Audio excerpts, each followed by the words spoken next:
நான் உன்னை லவ் பண்ணா நீ என்ன லவ் பண்ணும். ஆனா நீ நான் உன்னை லவ் பண்றேங்கிறத நினைச்சு நினைச்சு நினைச்சு நினைச்சு நினைச்சு நினைச்சு நீ உன்னையே லவ் பண்ற.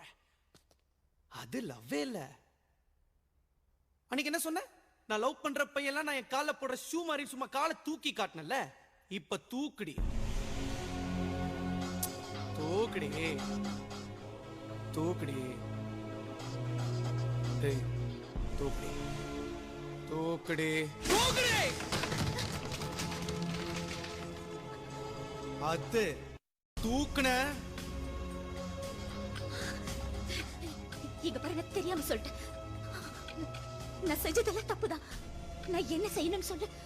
உனக்காக நான் என்ன வேணாலும் செய்யறேன். அப்படியா? சொல்லவே இல்ல. ஹே, இப்ப நான் என்ன சொன்னாலும் நீ செய்வ. உன்னை பழி வாங்குறதுக்கு எனக்கு 2 செகண்ட் கூட ஆகாது. ஆனா அதை நான் பண்ணேன்னு வச்சுக்கோயே, அப்புறம் உனக்கு எனக்கு வித்தியாசம் இல்லாம போயிடும். ஆக்சுவலா நான் உங்ககிட்ட ஒரு விஷயம் சொல்ல மறந்துட்டேன். இங்க வா, இங்க வா. என்ன?